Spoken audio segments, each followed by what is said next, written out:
I got these two signs from my friend Tracy. She sent these to me in a box a while ago, and they're from Job Lots or Big Lots for, I think it looks like the tag said $7 on them. So I decided I was going to take them apart and take all the metal off the front and the staples, except for the edges, the ruffled edges. I'm going to leave them on there, and I'm going to paint the whole thing black.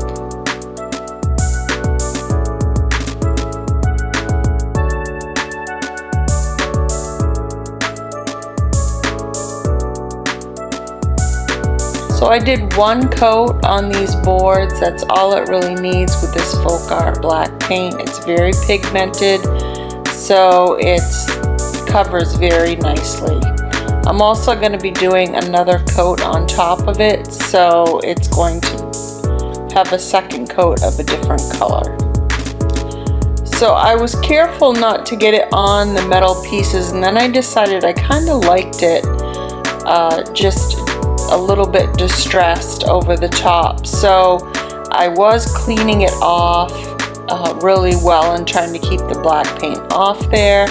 But then as I saw it, getting it on and around the edges, I was like, you know what, this looks fine. So I'm gonna flip them over once it's dry, and I'm gonna take my popsicle sticks and glue these on so that the two signs will stay together. This works really well with some hot glue, or you could use wood glue as well. If you use the wood glue, you would have to wait for a while for it to hold, whereas the hot glue holds immediately and it stays together very well. So I used 4 of those, and then I broke down another one just for the middle and had it go the other direction, and just to give it a little more stability.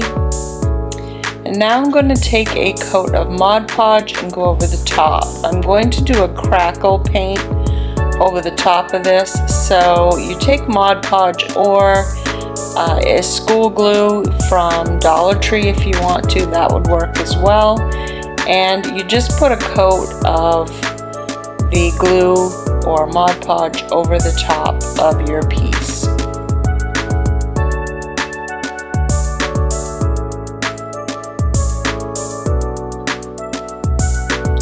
So once I have that all covered, I'm taking mushroom paint, or it's mushroom color in the folk art farmhouse paint, and I am just going to do a coat all over the top of this Mod Podge. I did not let this dry at all or anything like that. It's still wet.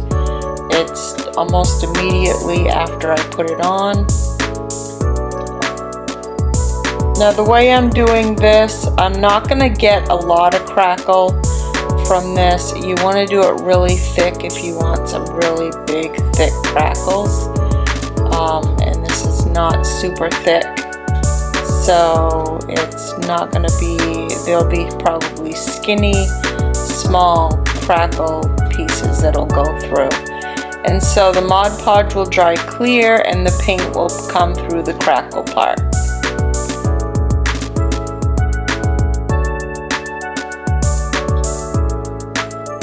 Now it's up to you. You could leave this to sit and dry on its own and it would crackle on its own. I always love to watch it while it's working, so I use my heat gun and I'll just dry it for a little while and just see all the cracks come through as it dries. As you can see, there's small little cracks all over the paint, and you can see the black that's coming through. So now that it's all dry, I'm just going to take a piece of sandpaper and go over it lightly and just kind of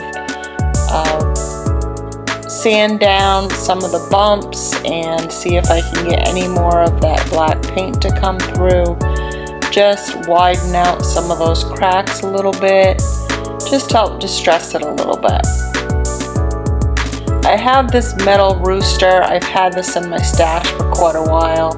Don't know where I got that, but I'm going to take some black paint and go around the edges so that it pops along the top of that crackle paint and kind of plays off the black that's in the background. And I'm just going to go all over the edge all the way around.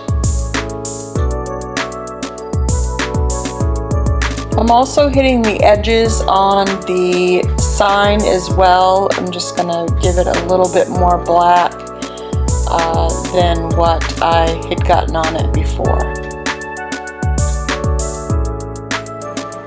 I painted the back black and I'm adding a twine rope hanger on the back.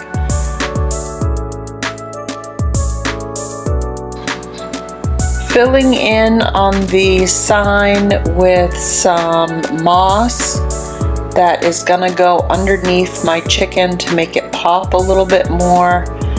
I think it gives it some dimension and I really like it. So I'm just going over it with some hot glue and sticking that down.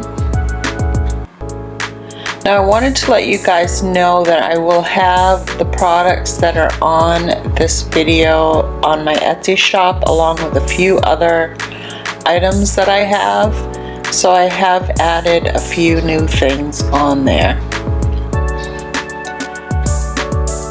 Once that is on, I'm just feeling out how the chicken is going to look and then having some pip berries down around the bottom.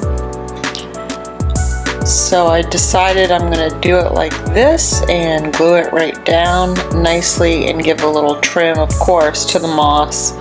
Always giving it a little haircut. So I'm gluing down these little pip berries that I have. I made kind of a swag with them, and one of them has like a rusty star that I'm going to just pull down over the top of this bow. I just used some gingham, burgundy, and white ribbon, and I made it into like a shoestring bow. I'm just gonna glue that down.